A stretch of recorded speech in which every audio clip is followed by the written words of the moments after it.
Chapter 29. Repurposed. Rowan felt the world spin. He could breathe out, but couldn't breathe in. As if Scythe Rand's knee was on his chest again. As if the room were floating in space. And he longed for the ecstasy of unconsciousness, because that was a better alternative than what he now faced. "Yes, I can see how the voice would have confused you," Goddard said, still sounding like Tiger. "It couldn't be helped." How? Was all Rowan could get out. While Rand's survival had been a shock, at least it made sense. But Rowan had decapitated Goddard. He had seen the man's headless body burn.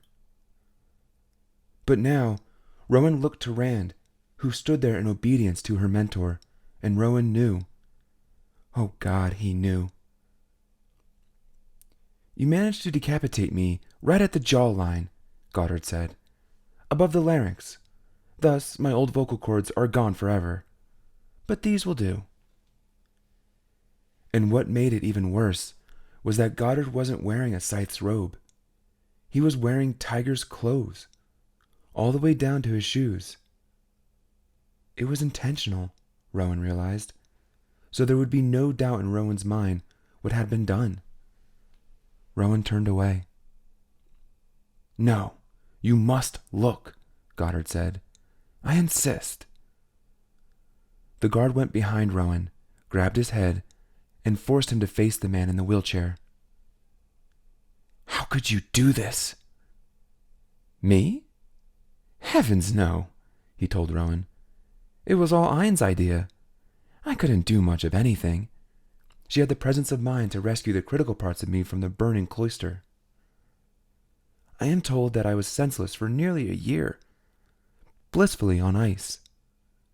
Believe me, if this had been my doing, it would have been different. It would be your body to which my head would now be attached."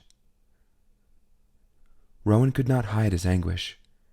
His tears flowed with fury and unimaginable sorrow. They could have chosen anyone for this, but they hadn't. They chose Tiger, for the sole reason that he was Rowan's friend. "You sick bastards!" "Sick?" said Goddard. "I wasn't the one who beheaded his mentor Scythe and turned against his comrades. What you did, and what you've been doing during my nitrogen slumber, is unforgivable by Scythe law. Ein and I, on the other hand, have broken no laws. Your friend Tiger was gleaned, and then his body was repurposed. Simple as that. It may be unorthodox, but under the circumstances, it is entirely understandable. What you see before you is nothing more and nothing less than the consequence of your own actions." Rowan watched Tiger's chest rise and fall with Goddard's breathing.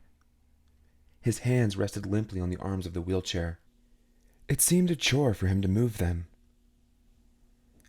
"This sort of procedure is, of course, much more delicate than simple speed healing," Goddard said.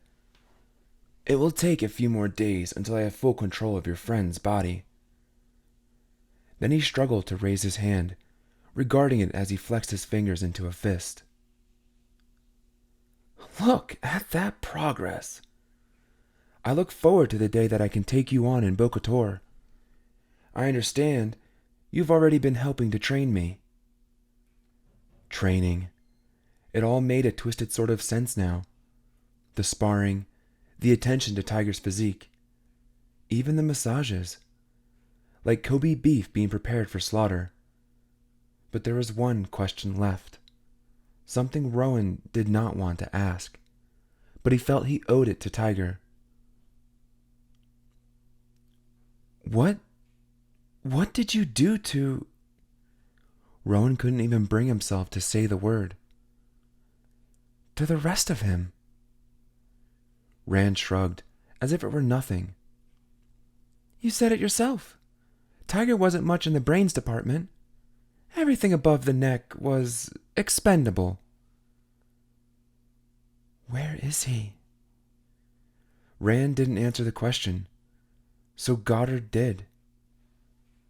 Thrown out with the rest of the garbage, he said, with a dismissive wave of Tiger's hand. Rowan lunged forward, forgetting his bonds, but his fury did little more than rock the chair. If he could ever get free from this chair, he would kill them. Not just clean them, but kill them. Rip them limb from limb, with such blatant bias and malice aforethought, it would incinerate the second commandment. And this was what Goddard wanted. He wanted Rowan to be consumed by murderous rage, yet be powerless to use it, impotent to avenge his friend's terrible fate. Goddard soaked up Rowan's misery as if nourished by it. Would you have given yourself to save him? Goddard asked. Yes! Yes, I would have. Why didn't you take me? Said Goddard, as if it were merely a minor revelation. In that case, I'm glad for the choice Anne made, because after what you did to me, you must be made to suffer, Rowan. I am the aggrieved party here, so it is my wishes that must be honored, and it is my wish that you live in abject misery. It's fitting that this began in fire, because you, Rowan, now suffer the fate of the mythical Prometheus, the bringer of fire. Not all that different from Lucifer, the bearer of light, from whom you took your scythe name. Prometheus was chained to the face of a mountain for his indiscretion, doomed to have his liver devoured by eagles until the end of time. Then he rolled closer and whispered, I am your eagle, Rowan, and I will feed on your misery day after day for eternity, or until your suffering bores me. Goddard held his gaze for a moment more, then had the guard roll him out. Over the past 2 years, Rowan had been physically beaten, psychologically flayed, and emotionally battered. But he had survived it. What hadn't killed him made him stronger, more resolved to do what was necessary to fix what was broken. But now, it was he who was broken, and there weren't enough nanites in the world to repair the damage. When he looked up, he saw that Scythe Rand was still there. She made no move to cut his bonds. He didn't expect her to. How could the eagle devour his insides if he were cut free? Well, the joke was on them. He didn't have anything left inside to devour, and if he did, it was pure poison. Get out, he told Rand, but she didn't go.